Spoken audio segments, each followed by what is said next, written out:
बुद्धिजीवी लोग बैठे, हमसे ज्यादा पढ़े लिखे लोग, सम्मानित लोग बैठे हैं, लेकिन तनी गौर करब आप लोग, अहंकार होता क्या चीज है और अहंकार कहां से कहां पहुंचा देता है, तनी गौर करी है।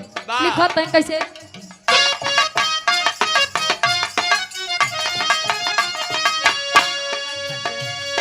रहा है न कश्यप बड़ा अभिमानी,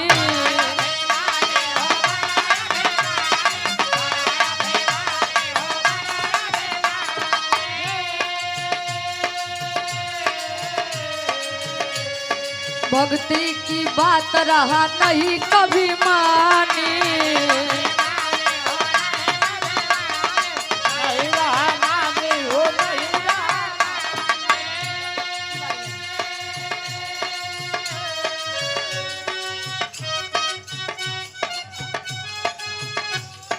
प्रभु से रार मचाए, भला प्रभु से रार मचाए, भक्ति की शक्ति दिखाए,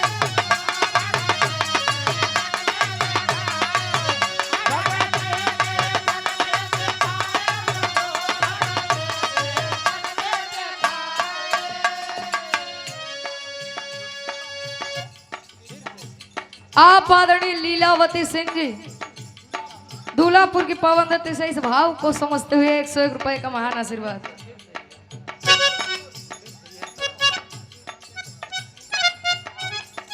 शिवधान टेंट हाउस के प्रोपराइटर आप कमलेश यादव जी 101 रुपए का महान आशीर्वाद।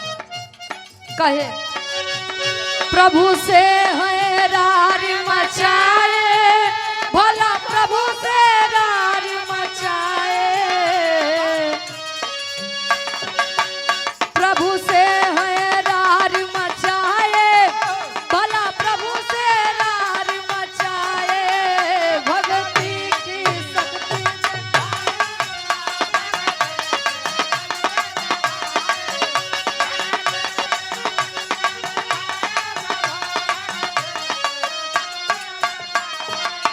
रहा ही न कश्यप बड़ा अभिमानी, भक्ति की बात रहा कभी नहीं मानी। हिना कश्यप अपने समय में बस यही सोचे कि जवान आई जवान कुछ आई, हम आई यही देवी देवता कुछ न हो, हमसे बड़ा बलवान हमसे ज्यादा धनवान केहू है न बा, तो हमसे बड़ा देवता के बा संसार में। समय बीता, घर में जन्म लेता है बच्चा, नाम पड़ता है प्रहलाद। प्रहलाद भक्ति भाव भजन करता है, किनके भक्ति भाव भजन करता है बताओ तुम।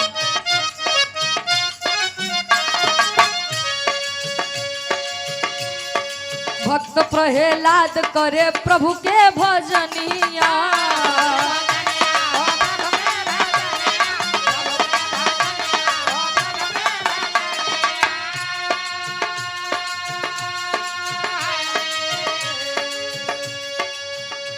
भक्त प्रहलाद करे प्रभु जी की भक्ति,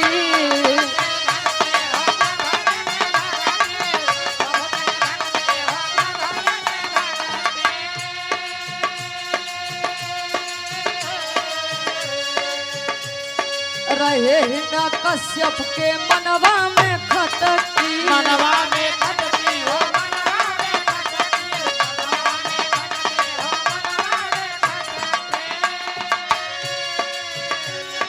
मारे के मन है बनाए, भला मारे के मन है बनाए, प्रभु भक्ति की शक्ति दिखाए,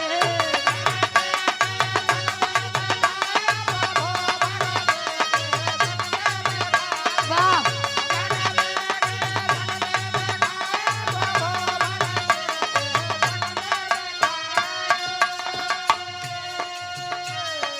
भक्त प्रहलाद भगवान विष्णु जी की वंदना आराधना करे, लेकिन हिना कश्यप को यह बात पसंद नहीं थी कि हमारे ही राज्य में बताओ, हमारे ही घर पर हमसे बढ़ के प्रभु की भक्ति हो रही है, क्यों हो रही है।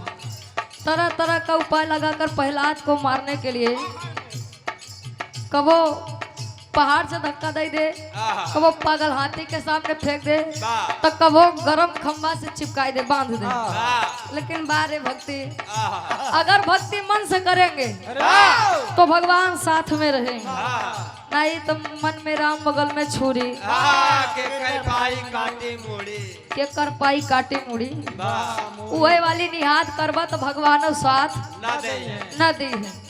आगे कवि जी लिखते हैं कैसे,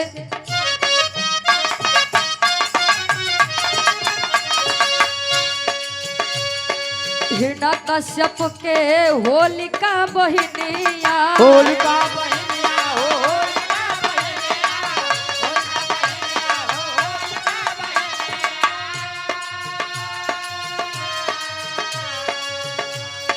जले खातिर लेके बैठी अग्नि भीतरिया,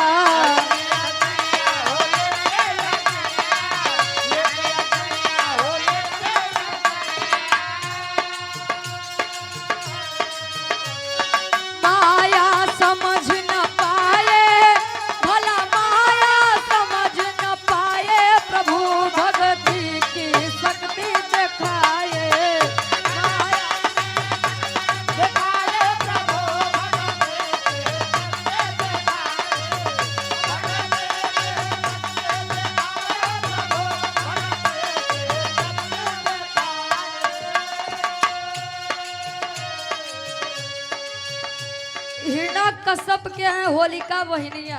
होलिका के पास एक सत्य की चुनर थी कि ओढ़े के बाद अगर वो आगे में बैठ जाए तो आग होकर कुछ नहीं कह सकत। अरे वाह, यही सोचकर भक्त प्रहलाद को होलिका के साथ दे देते हैं, लेकिन जब अग्नि में बैठते हैं वाह रे प्रभु की कृपा, वह सत्य की चुनर प्रहलाद के ऊपर और होलिका का उसी अग्नि में जलकर सर्वनाश हो जाता है। अरे वाह, कहा गया है भक्ति भाव की होनी चाहिए, न अगरबत्ती चढ़ावा न नारियल चुनरी चढ़ावा, लेकिन जब यहाँ भी नहीं प्रहलाद का कुछ कर पाते, यहीं से होलिका का दहन होता है। लोग होली के पहले होलिका दहन करते थे। एक वरदान था हिरण्यकश्यप को, क्या वरदान था कवि जी लिखत, रहा वरदान नाही कोई पाई मारी,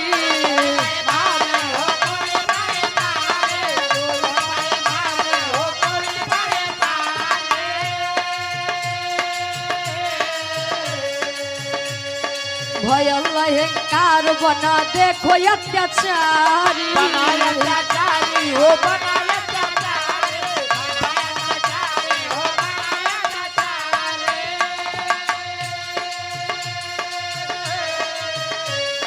नरसिंह रूप बनाए, भला नरसिंह रूप बनाए, प्रभु भगति की शक्ति दिखाए।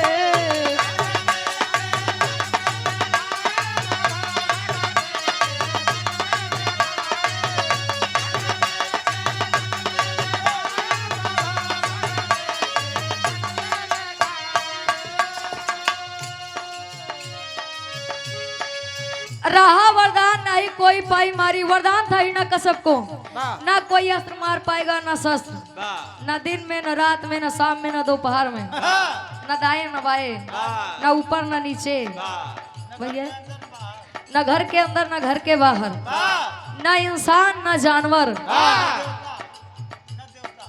कोई भी नहीं मार पाएगा, न नर न नारी। इसी अहंकार में जीता था कि हमार वध करे वाला के जन्मे नहीं लिए।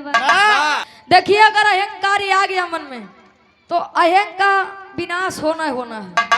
इतिहास उठाकर देख लीजिए, आज देखा कुछ जने के हाय अहंकार, जब नहीं हम ही है, केहू अपने धन के ऊपर गुमान करे बा, केहू बल के ऊपर करे बा, केहू अपने रूप के ऊपर करे बा भैया,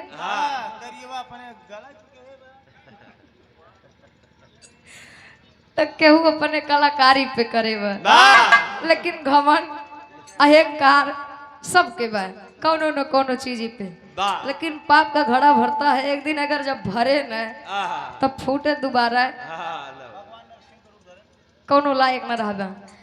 भगवान विष्णु जी अब जौने चीज के एकदम अति हो ही जाए ओकर तनाश है ये वे। भगवान विष्णु जी नरसिंह का रूप बना कर आते हैं, वध करते हैं हिरण्यकश्यप का।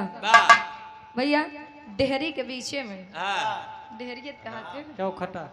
चौखट पे न दिन न रात न सुबह न शाम भैया अपने हाथ के पंजे से नाखून से उसको मारते हैं, वध करते हैं उसका। तो हर एक चीज का यंत्र बना है, लेकिन कब सही समय आने पर पता चलता है। संसार में सबसे बढ़ के बलवान समय से बढ़ के कुछ नहीं है। समय का इंतजार करिए, समय अपने आप बदलेगा। आखिरी में कवि जी लिखा था होली तब से शुरू हुआ, उसके बाद गुरु जी के नंबर पर।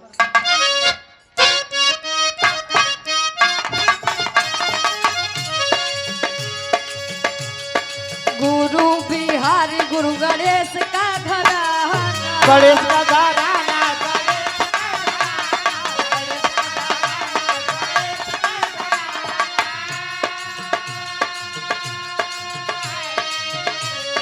रामदेव चंद्रिका के कहना है माना।